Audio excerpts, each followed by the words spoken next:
Mambo yangu safi. Under 17. Naam. Mambo vipi? Shwari vipi? Nimemwita kwa zamani of the match ametokea bench. Apepeta sana. Wewe unakula nini? Mimi. Yaani huyu anaweza kumtoa kwenye reli nani yule wa ile center back ilikuwa ya national team pale. Unamtoa kwenye reli sio mara moja, mara mbili, mara mbili, mara tatu. Unafanyaje? Nalala mapema. Rasmi. Tutacheza mechi ya charity tarehe 5 mwezi ujao Morogoro. Timu Kibwana inahitaji huduma yako. Haina shida. Nishasajiliwa. Timu ya Kibwana ni ya wanaume, mimi ndo head coach. Kwa hiyo inakuwa ina wachezaji wa timu tofauti tofauti. Hatuchaguagi wachezaji mle. Mtu ambaye anaweza kugusa mpira kwa ajili ya appearance, kwa maana ya kukamilisha maana ya charity, ndo tunaenda tunawapa nafasi. Kwa hiyo watacheza wabunge, watacheza mawaziri, watacheza wachezaji wa mpira wa ligi kuu, mpaka wachezaji wa kikapu ambao wana passion na mpira wa miguu, sisi tutawalika kwenye timu yetu. Ni heshima kiasi gani kushuhudia mechi ya charity kama hii? Ni msimu wa kwanza, unaona namna ambavyo Frida pamoja na Aisha Masaka kujaribu kudhibiti kwenye jambo hili.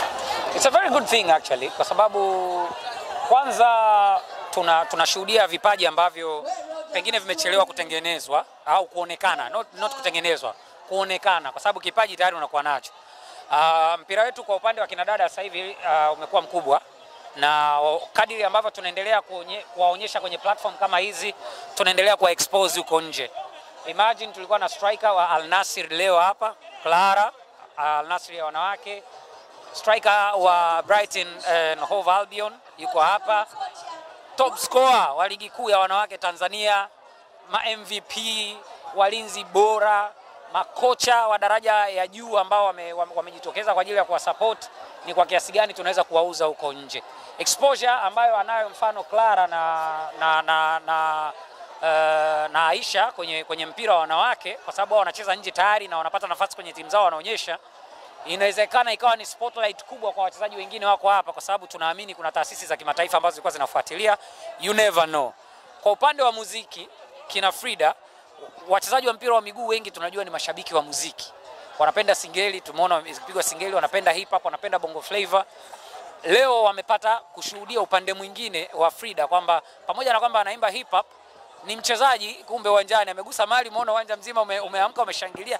Dakika zake 10 tu zilikuwa zinatosha, kwa sababu amegusa mara 2 dakika 10, lakini umuhimu wake uwanjani umeonekana Frida. Na alikuwa amekula usinga. Kitambaa vai bwege, sio kama umeelewa. Lakini nafikiri kikubwa ni lengo la kwanza ambalo lilikuwa ni charity, limekamilika, limekuwa zuri. Mwitikio wa watu ulikuwa mzuri licha ya kwamba tuko kwenye sikukuu, lakini mtoko wa weekend umepatikana. Jambo la pili la kuexpose na kufikisha kwa watu kuhusu taswira ya mpira wa miguu kwa wanawake limekamilika. Lakini jambo la tatu, na uhakika kwamba mechi itakayokuja ya pili itakuwa ni mechi nzuri sana kwa ajili ya charity inayokwenda. Kwa hiyo kikubwa ni charity, jambo limekuwa, alhamdulillah, tumeshuhudia mechi nzuri kusema kweli. Tunajua kuna siku Ashimwe naye atajitosa kwenye hivyo, tafuta naye labda mechi na Alikamwe au Ahmed Ally hivi. Mimi ngoja niwaambie ni ukweli. Hii ni ukweli kabisa. Tumeshazungumza sio mara moja au mara mbili mimi na Alikamwe. Mimi na Ali tunatoka wilaya moja, wilaya Mwanga, mkoa wa Kilimanjaro. Sawa sawa? Kwa hiyo tulikubaliana kwamba hatuna timu ya ligi kuu. Hatuna timu ambayo inacheza hata ligi daraja la kwanza. Sawa? Kwa hiyo tunatakiwa kama watu ambao pengine tushaonekana sasa tuko kwenye mpira huku, lakini mkoa wetu hauna, tupambane basi tupeleke kitu pale. Kwa kuna mechi ambayo tutaipeleka pale Kilimanjaro kwa ajili ya watu wa Kilimanjaro, mimi na Ali Shabani Kamwe. Lakini kupima hilo, tutaanza kwenye mechi ya tarehe 5 ya Wape Tabasamu mwezi ujao ya timu Kibwana na timu Jobu. Kwa hiyo mimi kocha wa timu Kibwana, Ali kocha wa timu Jobu. Kwa hiyo tutapimana hapo. Last time nilifungwa. Kwa kweli siwezi kuelezea matokeo, hali ilikuwa ni mbaya. Mbona kama alijiuzuru baada ya ile mechi? Hapana, hawezi kujiuzuru. Timu za waandamizi huwa ni mpaka ufe.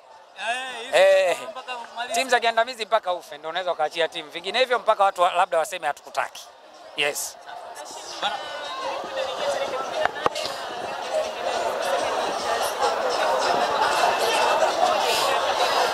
Sio wachezaji wetu wote wanaripoti kambini leo. Makadirio mpaka saa 2 kamili kila mchezaji anatakiwa amefika kambini. Kesho rasmi tunaanza mazoezi asubuhi na jioni. kwa sababu tukianza lazima tuanze kidogo juu, alafu tutaendelea taratibu kwenda kwenye mechi yetu.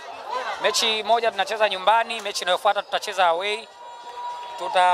Tutajitahidi kwa sababu tunajua lazima tushinde hizi mechi mbili na tunajua tushinde hizi mechi mbili. Kwa hiyo we'll do our best, lakini timu inaingia kambini leo kuripoti, kesho rasmi tunaanza mazoezi. Na Faila Sufi amekuwa gumzo sana South Africa kule, amekiasha kuna watu enjoy vyombo vya habari mbalimbali, wachambuzi mbalimbali Afrika Kusini. Unajivunia kiasi gani? Sio, najifaharisha na mchezaji kwamba tuna mchezaji kaliba hiyo. Na nishalisema hili sio jambo ambalo nimelisema mara moja au mara mbili, kwa sababu of course ukiwa na kitu kizuri uhitaji PR nyingi au kuapia, wallahi anajua hapana. Faisal ni mchezaji mzuri na ameprove, lakini nafikiri mchezaji ambaye amezungumzwa zaidi Afrika Kusini ni Pascal Msindo. Msindo ni miongoni mwa wachezaji besti sana ambao tuko nao nchini. Ni miongoni mwa wachezaji potential sana kwenye kikosi chetu na tutamlinda kwa gharama yoyote kuhakikisha kwamba anaendelea kuitumikia Azam Football Club na tutakilinda kipaji chake. Iwe ni kwa dua, iwe ni kwa hela, iwe ni kwa ngumi. Tutalinda kwa namna yoyote ile. Pascal Msindo ameanza kuzungumzwa kwa ukubwa hii misimu miwili, lakini msimu uliopita nafikiri alikuwa bora kama ambavyo anafanya msimu huu, na hata mechi ambazo ameitwa national team amekuwa ni mchezaji ambaye anafanya kazi nzuri sana. So watch out guys. Hapo kwenye swali langu mimi nauliza kuhusu kulinda kipaji chake kwa hali na mali. Ni Pascal peke yake au na wengine? Of course si wachezaji wetu wote si wachezaji wetu wote ni wachezaji ambao wana talents za hali ya juu. Na wachezaji wazuri sana. Lakini shida kwa soka letu ni kwamba mchezaji mmoja anapoanza kuingia kwenye midomo ya watu, hiyo ni kitu kingine. Kwa hiyo ndio maana tukasema tutajaribu kwa namna inavyowezekana kumlinda ili aendelee kubaki kwenye kiwango chake alichokuwa nacho, ili atugee kile ambacho sisi tunataka kama timu. Mbona leo mmechapisha anniversary ya Faila Sufi? Of course, kwa sababu South Africa wameongea sana Kiingereza huko. Mchezaji wa Kiswahili anaongelea kwa Kiingereza, wewe ogopa. Ushtuki. Watu wamechukua kama inaashiria. No, yani ujumbe wangu uko clear. Anazungumzwa sana. Wachezaji wengi, sio wa Azam FC, wengi wa nchi yetu ambao wamezungumzwa sana midomoni, mwisho unakuwa sio mzuri. Mwisho wa siku unakuta mchezaji ni wa benchi, mchezaji ni wa starehe, mchezaji ni wa nini, unaruhusu hata ile hali ambayo anaifikiria alikuwa ameificha inatoka inapanda kwenye kichwa chake.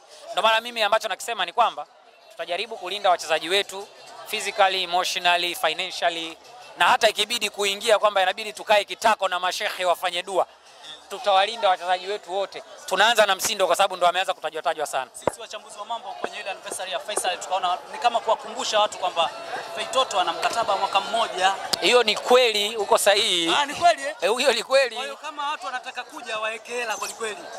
Of course, kwa sababu sisi hatuna ubabaishaji. Hakuna timu ambazo zimeonyesha interest ya kumhitaji kuleta ofa pale kampeni. Hakuna timu yote ambayo imeleta ombi la kuja kuomba huduma ya Faisal. Sio ndani wala sio nje. Guys, hamtasikia hii kauli kutoka kwa mtu yoyote. Nazungumza kama MCO wa timu. Hakuna timu yoyote iliyokuja ikaleta ombi la kupata huduma ya Faisal Salum, iwe ndani ya Tanzania au nje ya Tanzania. Hizo zinazozungumzwa tu kwa sababu ukiwa na mchezaji potential, obvious lazima watu watazungumza.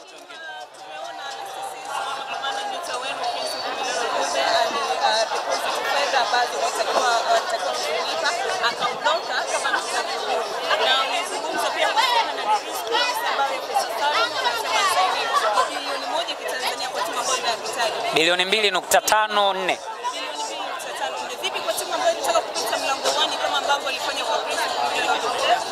Ruksa wapite, sio wanasheria wetu wanaongea Kiingereza na Kireno. Kama mtu ni bingwa wa kuzunguka azunguke. Sio tukaonana tu abaya au kwamba jamani hekima sijui itumike, sisi utaratibu hatuna. Anayemtaka aje. Na sisi shari tunapenda. Si shari tunapenda. Na kuambieni haki ya Mungu, hakuna timu iko sawa sawa kwenye mizengwe kama Azam FC.